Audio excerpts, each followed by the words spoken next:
Hello, Hofstra sports fans, and welcome to this episode of Sports Beat, our final episode of the fall semester. Now, I know what you're thinking. Things look a little different. This doesn't look like the Sports Beat studio that I'm in, because I don't think they have movie posters in studio. Well, you'd be right. This is an all-virtual episode coming from our homes around the U.S. or the dorms in Hofstra University with our anchors tonight and our interviews as well. We're going to have a feature interview with head women's lacrosse coach Shannon Smith. And we're also going to have panels on the NFL and the NCAA football season so far. A lot in store tonight. But if there's one advantage of doing this right here, it's that you can live tweet us any questions or comments you have about the show during the night of. So keep your questions hot. Questions can be about the Masters. It could be about sports right now, the NBA draft. Whatever you want, send us the questions. We'll answer it. But without further ado, let's get started with our first segment about the NFL. We're going to bring on Beau, Griffin, and JJ, three veterans of the show so far this season. And I see, Beau, you've also chosen to join Team Pink tonight. JJ, you too with the pink shirt. 3 out of the 4 guys here on Team Pink. Griffin looking like the lone man out right now. Sorry, guys. I guess I missed the memo. It's all good. But no, who didn't miss the memo this season? Well, actually, who has missed the memo, the Seattle Seahawks defense has looked atrocious this year, for lack of a better word, guys. We'll jump in the first question here. Russell Wilson has had high hopes to be the MVP this season. And last couple weeks, he's had a bit of a stutter here and there. Is Russell Wilson out of contention for the MVP? Or would you say it's just a bit of a cold streak because of his defense or maybe some outside factors? Beau, we're going to start with you. So this is a great question, Max. I mean, I think it's just too early to answer. It's Russell Wilson that we're talking about. This is an MVP guy his whole career. So his last couple of games have definitely been extraneous, but it's not something that you can't fix. We've seen Daniel Jones fix his turnover problem so far this season. With the last 2 weeks, there's been no turnovers. So for Russell Wilson, that's an easy fixable problem that will put him back into the MVP race. Right now, though, my answer is no. For me, it's got to be either Patrick Mahomes or Dalvin Cook. So Patrick Mahomes has a 27-1 touchdown to interception ratio. Russell Wilson has a 29-10. That's a huge difference, and that puts him out of the MVP race. You know, when we last sat here week 4 talking about Russell Wilson in the MVP conversation, I said that he should win it. Right now, I don't think he should, and he's not playing his best right now. You know, you mentioned the defense, Max. They've let up a minimum of 23 points. It's the lowest they've allowed twice. Every other game, they've allowed more than that. Russell Wilson's been without Carlos Hyde and Chris Carson, his running backs, for a couple of games now, but he hasn't been able to play his best against good teams. He didn't play his best against the Cardinals, against the Bills, and against the Rams this past week. The way he's playing right now, and Beau, you mentioned the turnovers. He has 11 turnovers since we last talked after week 4. You know, he's not playing MVP football right now. I think, like you mentioned, Beau, Pat Mahomes is in there, and also Kyler Murray of the Arizona Cardinals deserve the nod over him at the moment. Yeah, I mean, you guys have both said it. I mean, you've seen throughout the year or throughout multiple years that the NFL MVP is not the most valuable player because Russell Wilson is absolutely the most valuable player in the league right now. Without him, the Seahawks, they play like a Big 12 team, all offense, 0 defense. But you have to think that the most valuable player is the best player in the league, and that's either, like Griffin said, Patrick Mahomes or Kyler Murray. I'm going to disagree with both of you. I'm sticking with the Beau prediction here. Dalvin Cook, I think he's turned it on at the right time. He's pushing that Vikings team from a team that looked like they were outside of playoff contention to now looking like they could be in the playoff picture, especially if they were in the NFC East. But he has taken a Vikings team that at one point was 1-5, now pushed them to 4-5. He's made them into a playoff contender, and if he keeps up this hot streak, he can lead that team to a playoffs. Let's talk about another hot team now in the Arizona Cardinals. Arizona, a huge win against Buffalo. That last-second touchdown for Kyler Murray. He slings it to the end zone. Boom, touchdown. Arizona wins. Not only do they win, Jumpman wins. $5.3 million in added assets for the Jordan brand here. But, guys, the big question I got to ask, is Arizona legit this season? Are they a playoff contender? Or is this another fluke here and they're going to fall apart right when it matters most? So they're definitely a playoff contender in my mind. I don't think they're a Super Bowl contender, but they are a playoff contender for sure. I mean, Kyler Murray's having his best season so far, and you know, obviously, but it's Kyler Murray. He's rushing out of the pocket. He's one of the best rushing quarterbacks there is. He can show that he can pass the ball too, like Max just said, the deep ball, the Hail Murray to D-Hop for the last play of the game that won them the game.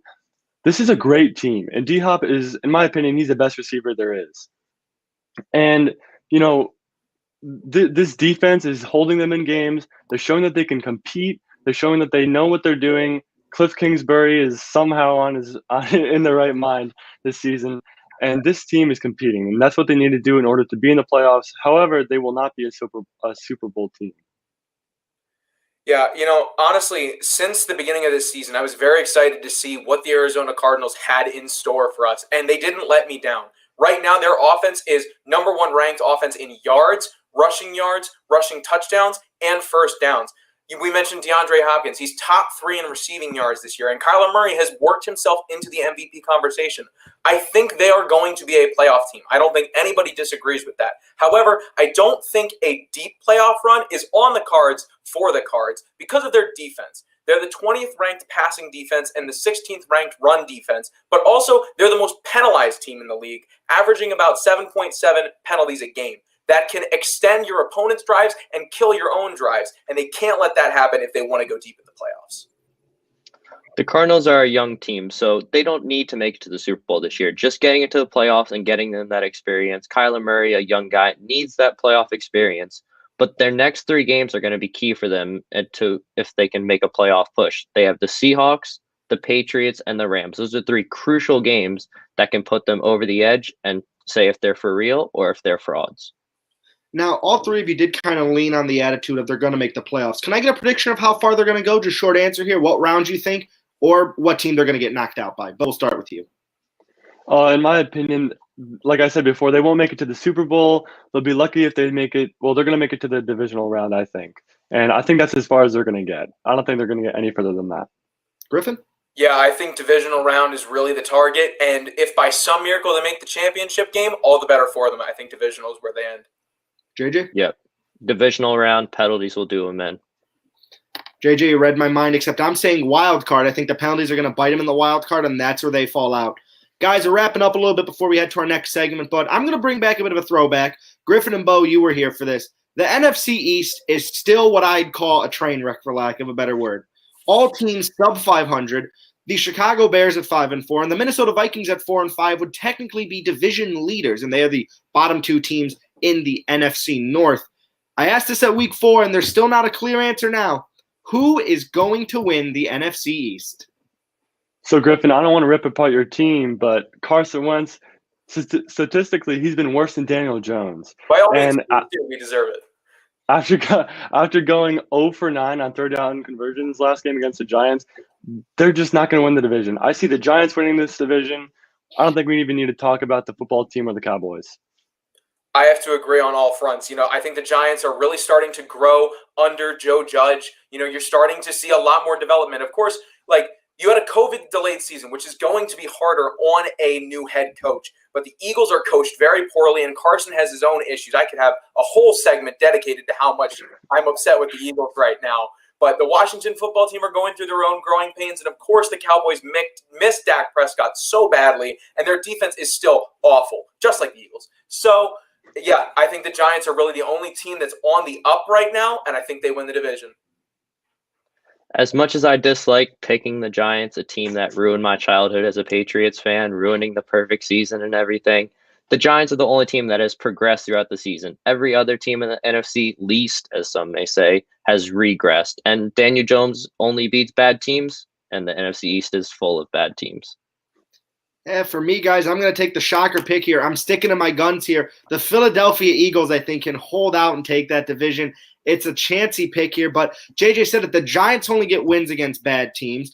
The football team just isn't there with their quarterback situation. Alex Smith is just a nice feel-good story for them. And if you ask me, the Cowboys have run out of the playoffs because Dak and Dalton are out now. If you had Dalton, I think you could make a little bit of Cowboys push 7-9 and sneak in. But I think the Eagles are going to get it. And if you ask me, I think it's going to come down to that tie. I think that one little tie is going to be that little push they need. I think you're going to see a sub-500 team from this division. And I think that's what's going to end up being the playoff contender here. It's going to be a sub-500 team that makes it. So we have a little bit extra time here. Really quick around the board. What's going to be the final record of your team that makes the playoffs? Just say the numbers. Beau, we'll start with you. I got 6-10 for the Giants. Griffin? I get that. I have to go 5-10-1 for the Eagles? Oy vey. 6-10 for the Giants. Funny 6-win playoff team. I'm taking the same record as Griffin, that 5-10-1, that weird one that you got to math out. I'm not a math major. I'm a PR guy. It hurts.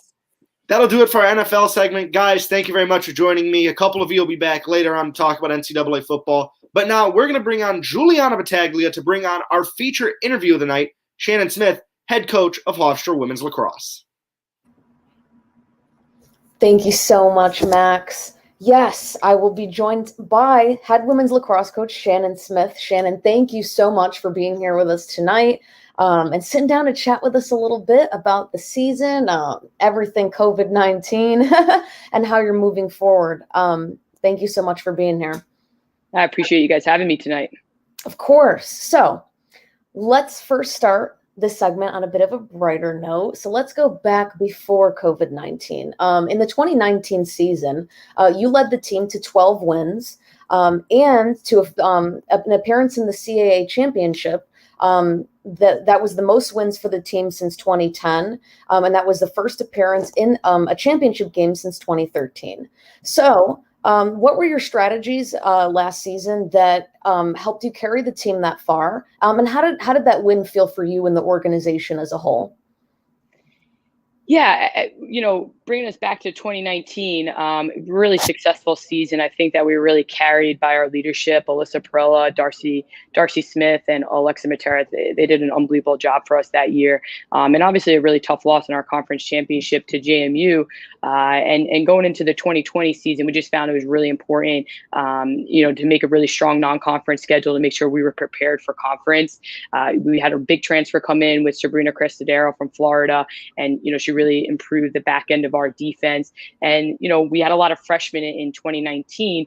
We sometimes were starting 6 to 8 freshmen. That's a lot of freshmen on the field at one time. So in 2020, they had a lot more experience for us that season. And, we were able to make a really great run and, had a really tremendous win over Hopkins in overtime, which was, you could see the resilience in our kids in that game to win it in overtime.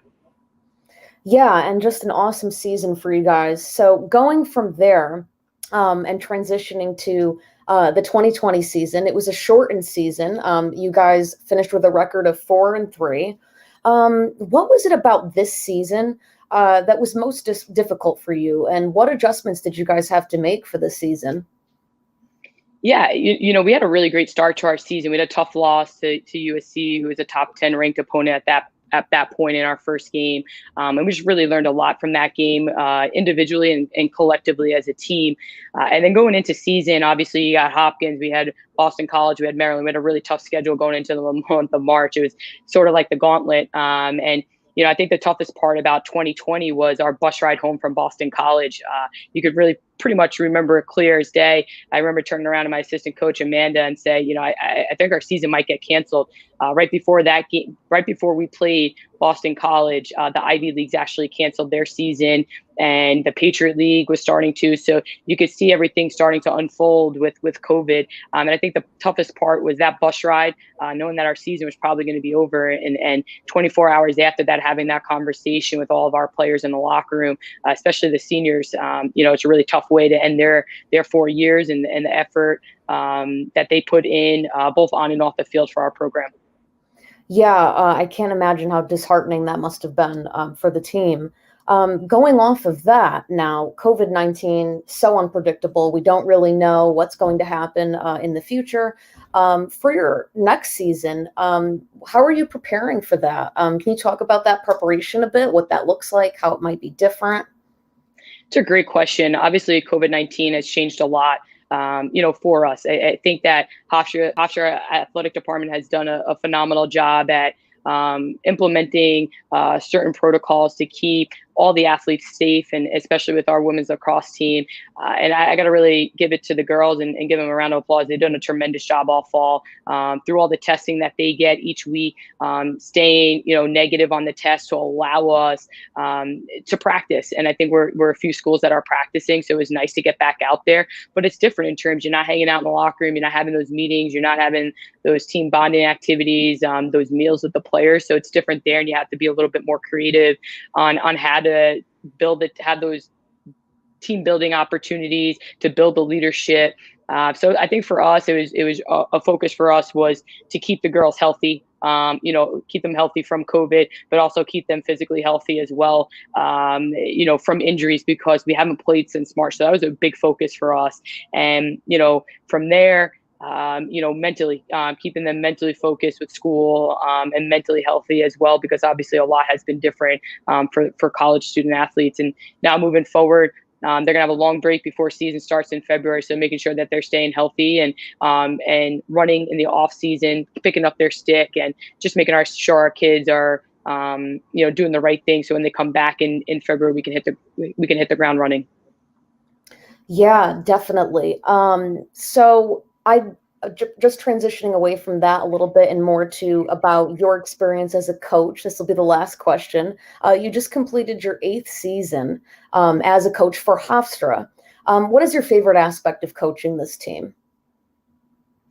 The players, the relationships that you build with the players, they're pretty phenomenal. And I think one of my favorite, we're actually talking about today, I think one of my favorite things as a coach is to really watch the individual grow up from a freshman all the way until their senior year. It's pretty tremendous to watch them grow up both on and off the field. And, I think that's one of my favorite things as a coach to watch.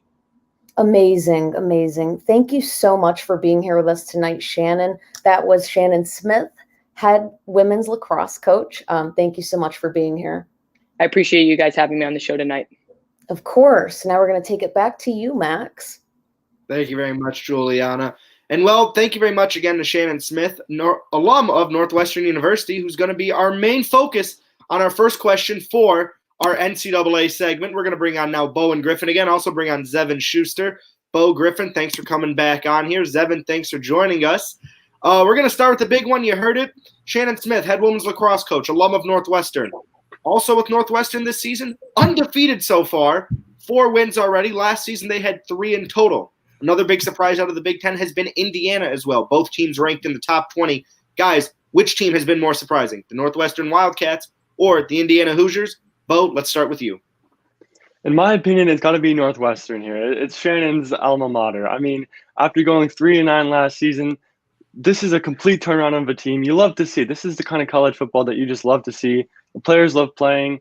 It's just a great team overall. But I think that the real test is this upcoming week when Northwestern faces number 10 Wisconsin and Indiana faces number 3 Ohio State.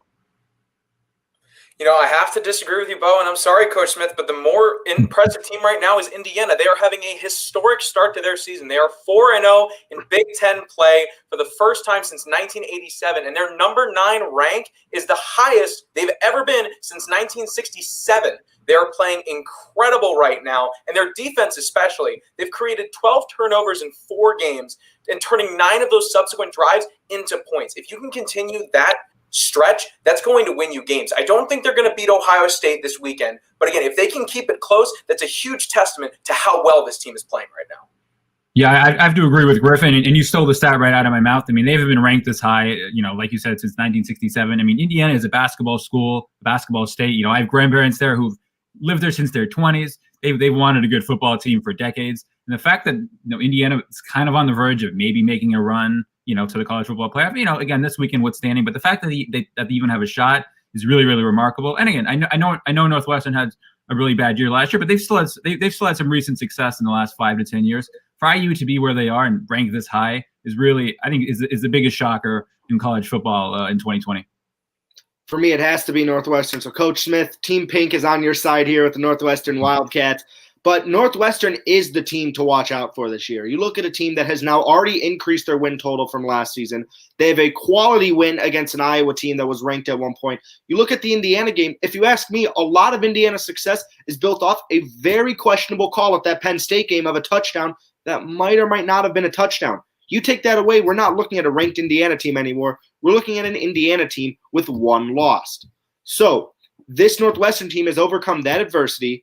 They have a very good team as well behind them. They have a strong roster as well. The Northwestern team is stronger, more prepared, more mature. And last time they faced Wisconsin when they were both ranked, it ended up with Northwestern getting all the way to the Big Ten championship before they lost to Ohio State. So Northwestern, for me, is the team to watch out for. But let's continue now. Let's move down to the SEC. Kyle Trask from Florida has kind of taken the driver's seat in the Heisman consideration after Trevor Lawrence went away for a couple weeks due to a COVID outbreak.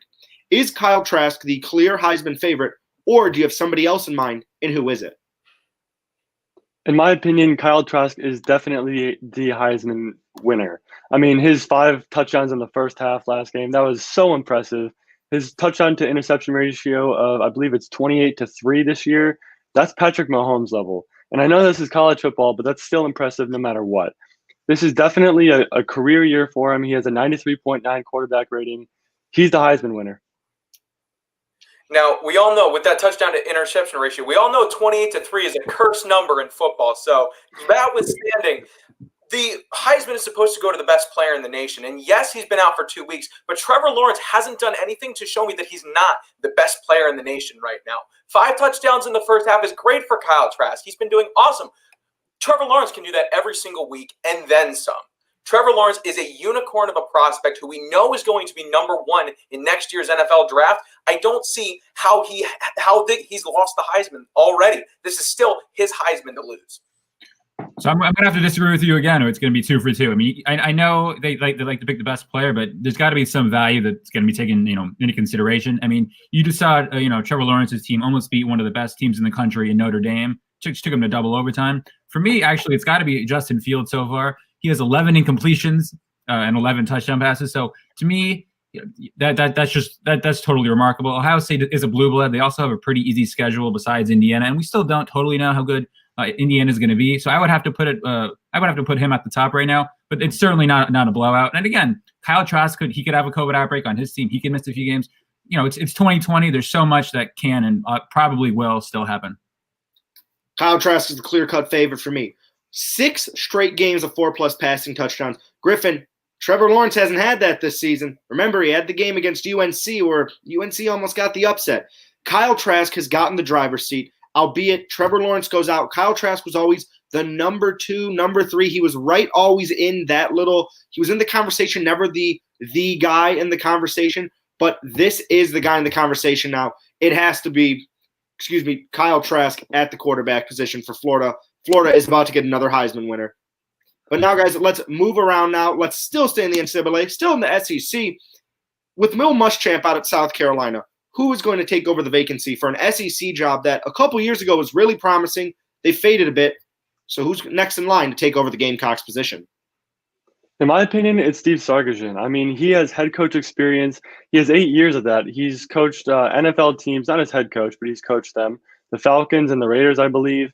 And this man, he was a quarterback at BYU. He knows how to lead a team, and I think that's very obvious. I think he's the next choice for head coach.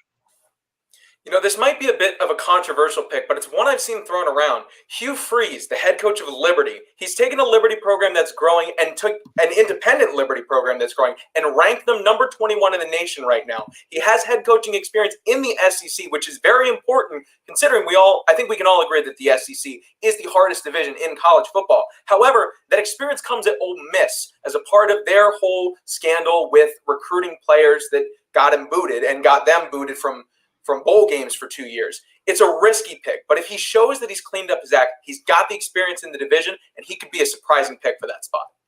Yeah, I'm going to have to go with Steve Sarkisian as well. I mean, if you want to talk about experience, this guy's coached under Pete Carroll, coached under Nick Saban, was just the offensive coordinator for Nick Saban a couple years ago. He was the head coach at USC in Washington, so he's been the head man at a couple lead programs. Obviously, he had some personal troubles, to say the least. But again, he's also been in the NFL. He was the offensive coordinator for the Falcons, so he knows what it takes for a lot of these guys to get to the pros. He's a renowned offensive mind. To me, again, the way football is going, the way all sports are going, it is an offense driven. The college football is an offense driven sport, and to me, in terms of both pro and college experience, I don't think there's anyone better than Steve Sarkisian. I have to disagree with Bones, Evan. I'm going with Hugh Freeze here. He has SEC coaching experience. The SEC is the most cutthroat division in all of college football, maybe the Big Ten right behind it, but the SEC is the most cutthroat division. He has SEC experience. He knows what it's like to play in stadiums that will fill up no matter what. Whether your team is 0-10 or 10-0, you're going to get a sold-out crowd in the SEC. To play in those crowds, to play that style of SEC football, which is a little bit more defensive-driven than other football, let's say in the Big 12 that we've seen, or in the Pac-12 as well. The SEC plays a more hard-nosed defensive style of football. You bring Hugh Freeze into South Carolina, you're going to see the Gamecocks be a top 25 team within the next couple years. But that'll do it for our NCAA Football 7. section, we're going to bring everyone back onto the show now for a little bit of Q&As. We've got some questions rolling in now. We'll start with question number 1 here. LaMelo Ball is going to the Hornets. Are we surprised? Are we not surprised? Is he going to fit? What is our initial reaction to the LaMelo Ball going to the Hornets? Beau, we'll start with you. In my opinion, it's not too much of a surprise. I mean, I stated before that I saw him going number 1, but the Timberwolves could have picked anybody. They really had anybody in mind. I mean, obviously they were the first pick, but LaMelo Ball to the Hornets, not a bad pick. I think he will fit in very well with that team. Yeah, I have to agree. Anthony Edwards ended up going number 1 to the Timberwolves, and I think that that's a very good spot. I thought he was going to end up there, in my opinion. I think he's going to be good. He's a good player. Obviously, at a top 3 pick, he's good. I mean, I think he's got a better future than his brother at his starting team, but I think it's a good fit. I love being the contrarian, but this is an honest disagreement. LaMelo was easily the most overrated player in this draft. This is a classic case of NBA teams falling in love with potential and flashes and highlights. To me, LaMelo, he can't shoot. He shot under 40% in the Australian Basketball League. He plays no defense. For me personally, in a draft with as little information as this one, obviously due to COVID, I would much rather someone with like an elite skill. I know he's a good passer, but it's going to be harder for him to do that in the NBA. I would have rather than honestly picked like Tyrese Halliburton. I think he's a better point guard. Even the guy like Okoro, to me, LaMelo screams bust to me. I know he has a lot of upside, but to me, there's a lot that can go wrong, and that's not even taking into account the LeVar factor, which I'm sure gave everyone some nervous energy. Yeah, I mean, LaMelo is definitely a great player, but is he the best available? Probably not. I would prefer Obi Toppin going there. I think he's a much better fit. Maybe Michael Jordan just took him so he could play LeVar one-on-one. I mean, you never know. Well, JJ, you see the question on the screen. We're going to throw it right back to you. So, JJ, this one's specifically for you. How do you feel about Cam Newton so far? And then we'll open it up to the other guys. So we're going to go in reverse order now. JJ, you got to go first on the hot seat. Cam Newton, sign him again or bust? So, hi, Mom. Thanks for the question. Yeah, I mean, Cam Newton's been great so far this year. I mean, you saw how good he was before COVID and post-COVID. It's taken him a couple weeks to adjust, but now that they're back, I think the Patriots are buzzing, but they have no space for error now. Like we were talking about how competitive the wild card is before. The Patriots probably have to win out if they want a playoff spot. Look, I think the thing with Cam is everyone remembers the 1 year where he won the MVP, but like other than that year, he's been kind of just an above average quarterback. And look, the reality is now, if you're the Patriots, their division is so much better. I mean, the Dolphins now with Tua, they're 6-3. The Bills have been one of the surprises, of the league. Obviously, the Jets stink, but now you have 2 like legitimate playoff teams in your division. And look, Cam, like he's okay. Look, I've always had a problem with his throwing mechanics. He relies too much on arms, and he doesn't step into his throws. So personally, I think Cam, if the Patriots could do better, maybe next year, maybe bring in Sam Darnold, maybe draft a quarterback. Who knows? I would prefer them do that. I think the ceiling this year for the Patriots, again, with 7 teams making it into the playoffs this year, as opposed to 6, I think they could get a wild card spot, but I think it's highly unlikely that they make a deep run into the playoffs. Sorry to crush your hopes, JJ. I agree with Zevan. I think that there's been a changing of the guard in the AFC East, and I don't think all of the Patriots' issues lie with Cam. I think Cam has been decent. He had that really big slump in the middle of the season around the time that he got diagnosed with COVID, but I think he also has a lack of skilled players. The only guys that have really emerged right now on the Patriots are Damian Harris and Jacoby Myers, who honestly might throw a better spiral than Cam after what we saw on Sunday night.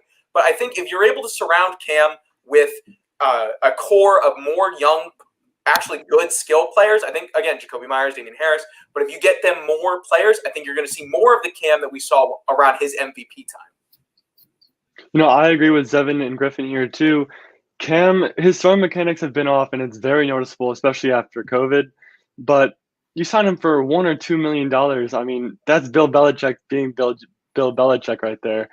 It's Cam Newton. I wouldn't say he's washed up, but he's definitely not his 2015 MVP self.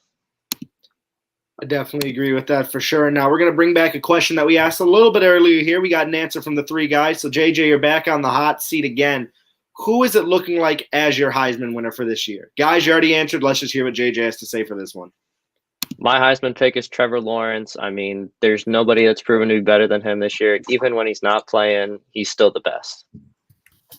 That's a fair answer. Now, we got an interesting comment earlier today on our sports beat. This one comes from Kaylee Schmoyer. Griffin, how could you give up on our birds? We fight harder against better teams. So, Griffin, it's your turn to go sit in the hot seat now. Is it time, and this goes to the rest of the guys here too, is it time to say the birds need to rebuild here, or is there still faith in Philadelphia to push for that playoff spot? Well, first of all, hi, Kaylee. That would be my sister. And I am actually glad that I'm getting this time to talk about how much I'm upset with the Eagles right now. Carson is off of his best, and he's just not playing his best football from what we've seen before. His mechanics are off. He looks really shaky, but I think it's also coming down to the coaching. Doug Peterson has not been creative. His 2-point conversions are so predictable. Same with his use of Jalen Hurts. Every time that Jalen Hurts lines up as the quarterback, you know it's going to be a designed run, and it gets shut down completely. They don't run Carson outside of the pocket when he was the best quarterback outside of the pocket last year. I think even like personnel-wise, you have a lot of guys that are hurt right now, obviously, but you're also not getting the best out of the guys that you currently have. You know, we've seen the stud that is Travis Fulgham, who's been a megastar for us the past couple of weeks, yet he didn't show up at all during the Giants game. And I think that partially comes down to game plan. Why don't you game plan your best wide receiver in there? You know, on the defense, we haven't cared about linebackers for God knows how long. Like, I've been wanting us to draft a linebacker since, like, Leighton Vander Esch, and I'm upset that he's in our division now, but the linebackers are awful. The corners are not playing great. It's just an amalgamation of so many horrible things, including the drafting, which I think Howie Roseman is the biggest problem, our GM. You know, he hasn't built a good team, and the fact that it's gone from a championship in 2017, not sorry, JJ, for that championship win, to this joke. Like, I can make that joke, but you can come back and say, you guys are worse than us right now, because it's true. There are so many things wrong with the Eagles that I think at an organizational level, you need to do a restructure, not necessarily what's on the field. I think this Power Rangers Megazord of an offensive coordinator situation that we have right now, get rid of it. Get one guy to be the offensive coordinator. I could go on and on, but I'm going to let everybody else get to answer here. And I thought it was tough to be a Bears fan. Griffin just proving that it is tougher to be a football fan in the NFC. Just like, Well, we'll continue the conversation. We'll go to Zevan now. Zevan, is it time to give up on the Eagles if you're in the NFC East and just say, let's look to a rebuild? Or if you're the Eagles, are you still trying to keep the core together for maybe one more push? Well, so personally, I think it's actually clear that Doug Peterson was not the straw that stirred the drink, the straw that stirred the drink when they won the Super Bowl. You look at the success that Frank Reich is having, you know, in Indy. It seems like he was the guy who's really the catalyst. Totally agree. I love Carson Wentz. I loved him, you know, in his draft. I think he's a franchise quarterback.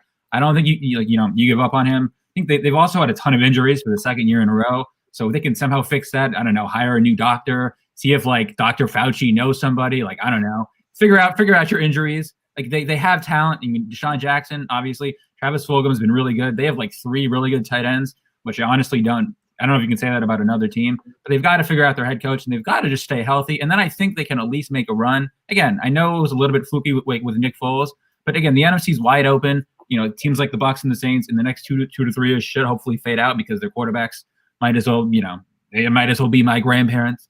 So to me, if you're the Eagles, as long as if they view Carson Wentz as a franchise quarterback, which I still do, despite the the inconsistencies. I mean, I cut him in fantasy football. I mean, I get it. But to me, if you view him as a franchise quarterback, which I do, I think there's still a chance for them to get back into contention. Beau? The Eagles actually changed their medical staff for the third year straight this year and pulled medical staff from the 2 healthiest teams in the league last year. So I don't know what it is. It's unbelievable. Yeah, I mean, I agree with Zevan here. I think that Carson Wentz can be your franchise quarterback, and he was your franchise quarterback. But right now, I mean, he has the most turnovers in the league. He is still a good rushing quarterback. He's just not showing it. But I think the main problem is the coaching. Just like both of you guys said, the coaching all along has been the main problem. Last game against the Giants, as I said before, they went 0 for 9 on third down conversions. You just can't win a game like that. That's not how football works. Also, bringing in Jalen Hurts to just have Carson Wentz line up for a run. I mean, if you want to bring in Jalen Hurts, make him throw. You got to give this guy experience, especially under Carson Wentz. There's a lot of flaws in the coaching staff this year. Yeah, it was Frank Reich, Nick Foles and a stellar defense that led them to a championship. They ran Nick Foles out of town. Frank Reich's not there anymore. And the defense went from stopping Tom Brady to now they can't stop Daniel Jones. And that's the difference that you've seen. Definitely some big differences for sure. If you ask me, I'm blowing them up. I think it's that simple. If you're in a bad enough division, you can at least get some high enough picks to rebuild the team around. But we got some more questions rolling in. This one, an NCAA football related one. Is this the year we're going to see a team outside the Power 5 conferences make the CFP playoff? And if so, who is that team? Beau, we're going to start with you. Yeah, so I think it's Notre Dame or Clemson for sure, and I think you guys would all agree with me there. Those are two definitely powerhouse teams. Clemson has Trevor Lawrence, Notre Dame has Kyle Hamilton, and a bunch of other players, obviously, but I'm naming the two stars. So these are two teams that can do a lot, and they're outside of the Power 5. Notre Dame, I don't know what they're doing, but it's working and it's showing. Question, is the ACC not Power 5? I've always been scared of the big division. ACC's Power 5, but I know where Beau's coming from with Notre Dame. Notre Dame, typically an independent team, still playing as a pseudo-independent this year. But they are technically part of the ACC. Notre Dame's in a weird situation, folks, where technically they could be considered an independent team. Some consider them an ACC team. So for sake of the argument, I'm going to approve it. I'll take Notre Dame as an independent in this situation. Griffin, let's move to you now. Notre Dame conundrum aside, I don't think that there's another team that can make the college football playoff.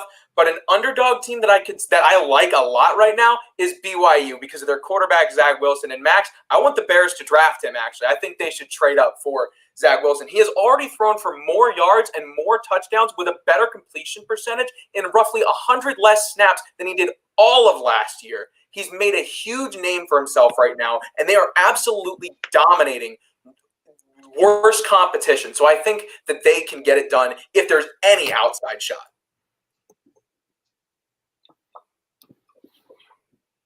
Zevan, JJ? Go ahead, JJ. I think Coastal Carolina, if you're looking at a team way out there, I mean, Coastal Carolina is undefeated so far. They're ranked. They've been on the brink for a while. They finally made that big push, but I don't think they're going to play the schedule to actually get in, but it's going to be a good conversation. Like UCF a couple years back when they can claim that they're national champions, I think Coastal Carolina will have a resume like that this year. I just want to make a quick point. Yeah, I think if there's ever going to be a year, it's got to be this year because some of those, minor conference teams are going to have, essentially 4, 5, 6, 7 more games played.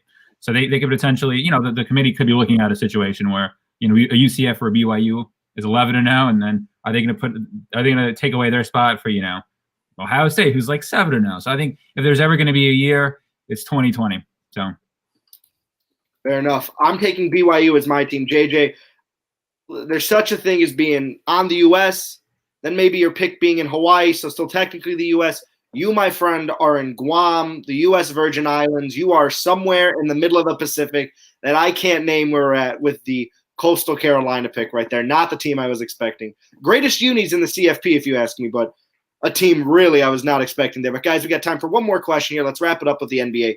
Klay Thompson today goes down with an injury. We don't know how serious yet. We're still looking to hear what it is. Are the Warriors, again, going to be another year where they're going to miss the playoffs, or do you think now with a healthy Steph they can at least squeak them in as a 6 or 8 seed? Zevan, you're from the Bay Area, so we're going to start with you on this one. So I will say it's been hard for me to focus on preparing for this show. I've been looking forward to watching him and Steph play together for the last year. It's so heartbreaking. So I don't want to sound too down. Could just be some strain or something. But look, I think if they have Steph and Draymond, like they'll be a playoff team. But if Klay is out for the season, the chances for the Warriors to win the title, they're gone. It's not going to happen. So I think the Warriors can make a playoff team, but that's not the goal. That's not how you want to end Steph Curry's career. He only has a few more prime years left, and so if you're a Warriors fan like I am, you want to maximize his last few years, to the best of your ability. And with Klay there, there's that's another year wasted. And then who knows if Klay's out for 2 years, is he going to come back the same? So it's been hard for me to focus for the last hour plus. It's been really, really tough. So Griffin? Honestly, it's a heartbreaking injury. Klay Thompson is one of the best players in the NBA, and he got hurt last year. And you haven't seen the Splash Brothers together in a very long time. But like Zevan said, if you've got Draymond Green and you've got Steph Curry, I think you're still a playoff team, but you're losing your championship hopes if he's gone. Beau? I'm gonna have to disagree with Griffin there. I mean, Klay Thompson is the guy who ties this team together. He's Klay Thompson. I mean, he's like Griffin said, he's one of the best players. I don't think this team can make the playoffs without him. JJ? Yeah, I mean, there's 10 nights a year where Klay Thompson is the guy. I mean, he puts up like 27 points in a quarter, and he is the talk of the town for at least 10 nights a year. And to lose that is a loss for not only the Warriors, but for the fans as well. I'm with JJ here. Klay Thompson, kind of a little bit of an underrated hero. He has his nights on the town, but if you ask me, the Warriors still make the playoffs. It's just going to be as a 6-7, a really low seed. They're going to sneak in and probably get bounced in the first round. Well, folks, Beau, Griffin, Zevan, and JJ, thank you very much for joining me. And, folks, that'll do it for this episode of Sports Beat. Many, many thanks to everyone involved this semester. A hectic semester, to say the least, with us moving online for our final episode. Some episodes in person where they've been pieced together in clips. You've seen them online. You see them now. Thank you all for tuning in, no matter where you tuned in this year. A huge thanks to our producers, Ben and Emily, as well, for doing a great job. And Dr. Peter Gershon for advising us and making us the best we can be. Thank you all. We can look great on air. It takes the people beyond the camera to make this stuff even more possible than we can do. Thank you to everyone. Have a great night and stay safe.